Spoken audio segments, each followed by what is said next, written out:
Я просто не понимаю, почему так никто не делает. Это же один из самых вкусных и простых ужинов в одной сковороде. На сковородку немного оливкового масла и делаем надрезы на куриных ножках. Я уверена, что после этого рецепта вы будете готовить так курицу каждую неделю. Кладем куриные ножки на хорошо разогретую сковородку и даем им подрумяниться с одной стороны. Пусть появится золотистая корочка, это всегда вкусно.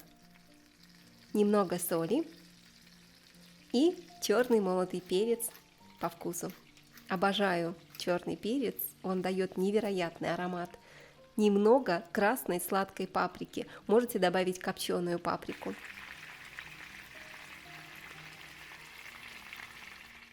Курочка обжарилась, переворачиваем куриные ножки.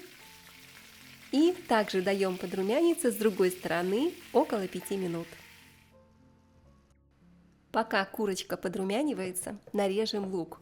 Он даст блюду тот самый домашний аромат. А вы что любите готовить на ужин? Поделитесь своими любимыми идеями в комментариях. Мне очень интересно. Переворачиваем куриные ножки. Они уже хорошо обжарились со всех сторон.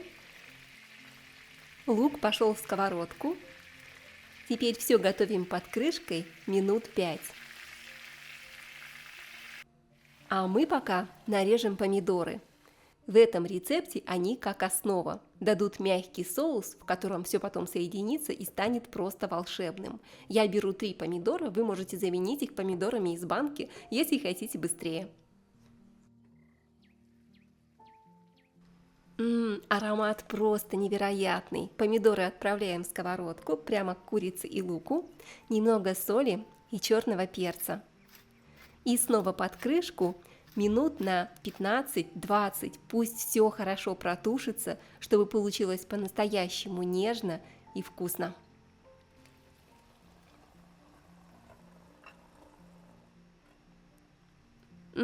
Это просто невероятно. В самом конце натираем 2 зубчика чеснока. Чеснока можно побольше, если вы такой же чесночный любитель, как и я.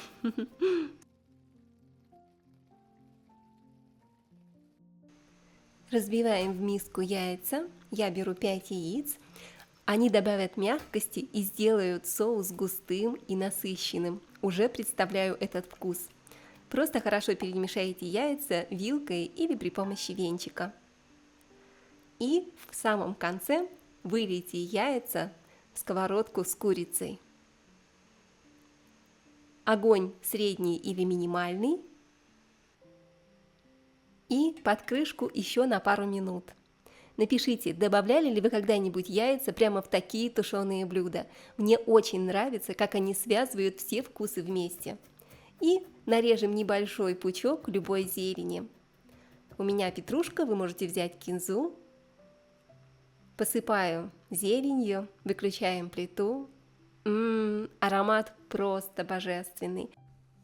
Если вам понравился этот ужин, ставьте лайк, делитесь с друзьями и напишите в комментариях, откуда вы меня смотрите. Мне всегда так приятно читать, откуда вы готовите вместе со мной.